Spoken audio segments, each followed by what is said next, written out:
Hey, it's Richard Arcan with Oakland Realty. You have an accepted offer. Congratulations. You've agreed on price, dates, terms, and conditions. Now comes the big task, removing those conditions. Let's get into it. Now, every contract is different. For the purpose of this video, I'll go over the most common subjects or conditions. An important side note is that I can't call people to set up things like insurance, mortgages, and inspections for you because it would be a conflict of interest. What I can do is set you up with a list of trusted contacts. These are people I've worked with in the past that I've found to be effective, hardworking, and honest.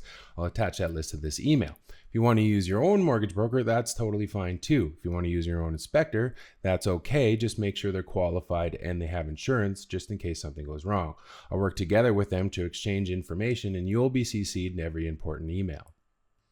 Another common condition, and likely the one in our contract, is an inspection. I recommend calling the inspector and booking his services early. After that, once we get a date and time, I'll call the seller's agent and make sure that works for them. The inspection itself usually takes about 3 or 4 hours depending on the size of the house, after which the inspector will do about a 30-minute walkthrough with you to highlight any issues. Remember, there's always going to be issues because you've paid the inspector to find them. It's not always something to be concerned about. After that, it usually takes about 1 or 2 days to get the report. Remember that you're not moving into the house for another couple weeks and things can still break after the inspection. That's why having a professional report is vital, because it shows that this was not broken at the time of inspection. At the end, we'll review the report. From there, you'll have 3 choices. 1, the home meets your standards and remove the subject. 2, the home doesn't meet your standards, and we ask the sellers to repair or replace something like an old hot water tank or a busted staircase railing. Or we can ask them to further reduce the purchase price. 3, you walk away from the deal. It wasn't the right one to begin with. Now, the inspection is really important, so hold off on making any major decisions until we actually read the report. In the meantime, we'll keep all the rest of our teams working in the background. The next common condition is insurance. Your mortgage company likely won't grant a mortgage without home insurance, so let's set that up. I recommend you get your coverage 1 day before possession. That way, if the sellers cancel theirs early, you're covered. I also recommend on the sellers end that they cancel their coverage 1 day after possession. Another issue in the Okanagan is fires. Your insurance company won't grant new policies if there's a fire within 50 kilometers. Luckily, I'm your realtor and I've added a term to the contract to protect us in these cases. The third common condition is mortgage approval.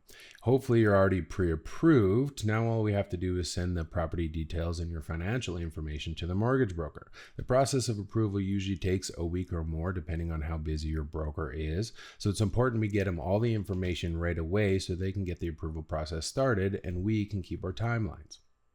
Another important condition is title review. Now, I always review title, but it's important that it's handled by your lawyer as well. We'll send them a copy of the title and they're reviewed for easements, covenants, and rights of way. This can cost a couple $100, but often it's included in their closing package depending on the lawyer. It's important that we know 100% of what's on title before we remove this subject. Number 5 is strata documents. This one can be tricky and tedious. In BC law, it now requires that realtors pull strata documents before listing, so we should already have a copy of them. An important note is that as a realtor, I'm only trained in strata basics. I'm not a strata professional, so I'm not legally qualified to give you strata advice. I will review the documents, however, and flag items of interest, but it's important that you review the documents yourself. If this feels daunting, there are specialists in Kelowna who will do it for you and provide you with a professional report. It costs more money, but I strongly recommend it for your protection. The last thing we should discuss is the deposit. During this time, you should get the deposit ready. The best and easiest solution is to make a bank draft to my brokerage and trust, which is Oakland Realty Okanagan. Now, wire transfers work too, but keep in mind they can take up to 5 business days to get into the account. This can often put us in breach of contract if it arrives too late. My contracts usually give us 48 hours after subject removal to deliver the deposit, but it's important not to leave this to the last minute. And these are the most common conditions in a contract. Now, there's likely more depending on your situation. Once we've finished everything up, we'll remove subjects, usually all at once, on or before the subject removal date. Then I'll take your deposit, put it in trust, and the deal becomes firm, and we can move on to the next phase, which I'll cover in the next video, and of course, directly with you. And that's it for this video. Thanks so much for watching. Goodbye for now.